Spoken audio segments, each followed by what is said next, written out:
Si vous jouez l'italienne, vous devez savoir contrer ces trois gambis.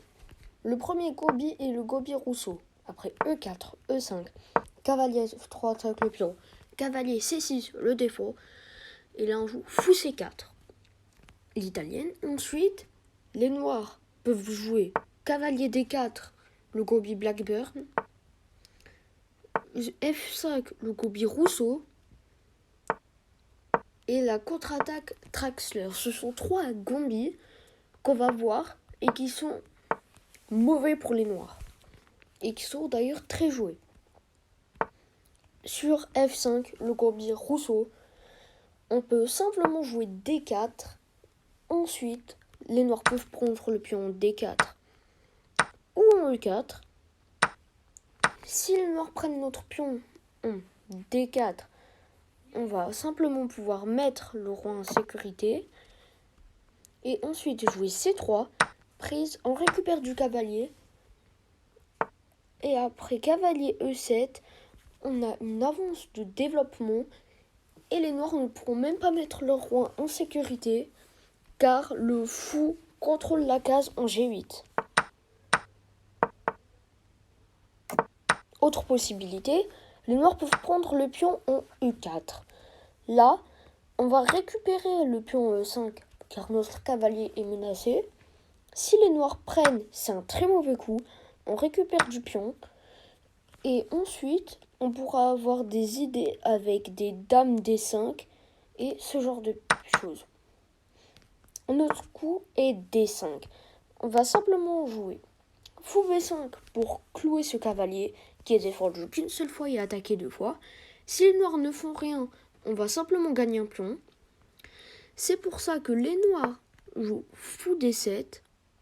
On prend le cavalier, il récupère notre fou et on peut jouer dame H5. Le gambit Rousseau est un mauvais gambit car là, il y a trop de faiblesse sur le roi. Sur G6, on peut récupérer le pion avec le cavalier, car le pion est cloué, on gagnera la tour. Le roi peut aussi bouger, ce qui est très mauvais car il sera déroqué.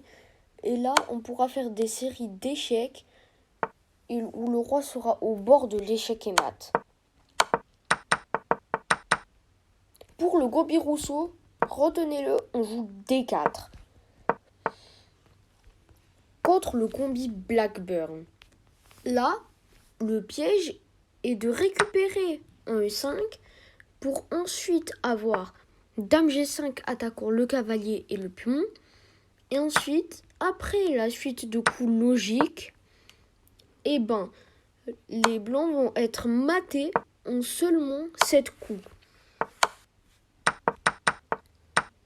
C'est pour ça que là, on récupère pas le pion, c'est une erreur. On va simplement récupérer le cavalier. Et lorsque les noirs récupèrent notre cavalier, là, ça va être très simple de jouer. On pourra se développer facilement. Maintenant, on va mettre notre roi en sécurité. Notre roi est déjà à l'abri, alors que les noirs n'ont développé aucune pièce.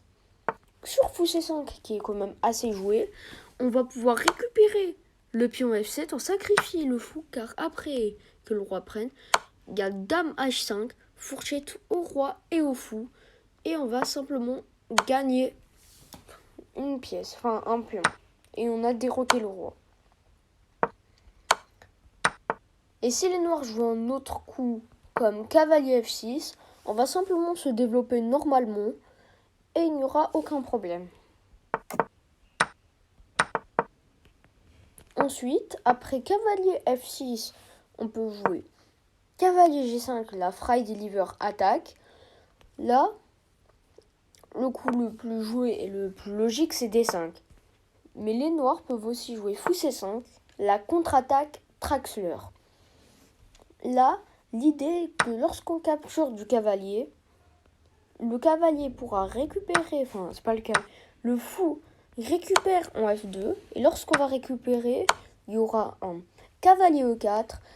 Ensuite, lorsque le roi va repartir, il y aura des dames H3 avec des idées très embêtantes. l'ordinateur dit que la position est égale, mais lorsque vous jouez avec les blancs, ce sera très difficile de jouer car la position est très complexe. Et on n'a pas envie d'avoir ce genre de position. C'est pour ça que là, le meilleur coup est de récupérer du fou. Il peut y avoir roi E7 et roi F8. Sur roi E7, on va jouer fou C4. Et là, maintenant, toutes les idées avec un fou F2 ne marcheraient pas, car on va simplement prendre. Et lorsque les noirs vont récupérer un E4, notre cavalier n'est pas en F7, mais il est en G5. On pourra récupérer, on a gagné une pièce. Les noirs peuvent aussi jouer avant ça H6 pour se dire au prochain coup récupérer le pion E4.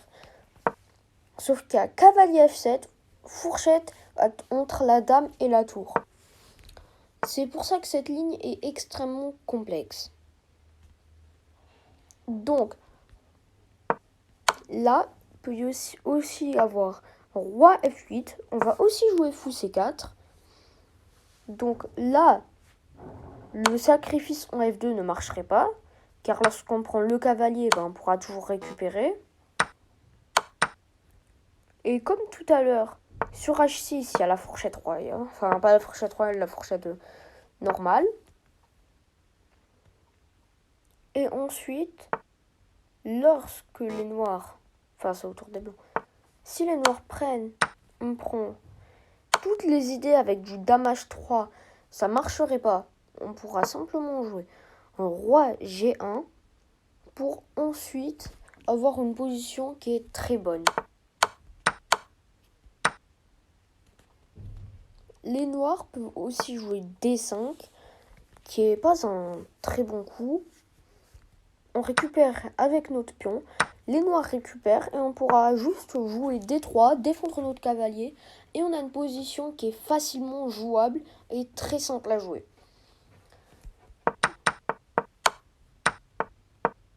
Ensuite, sur les autres variantes de l'italienne comme le giuco piano ou bien le cavalier F6, je vous invite à regarder ma vidéo sur la partie italienne. C'était tout pour cette vidéo de ces 3 gambits sur l'italienne. Si cette vidéo vous a plu, n'hésitez pas à liker et à vous abonner. N'hésitez pas à écrire en commentaire quelles ouvertures voulez-vous qu'on étudie ensemble.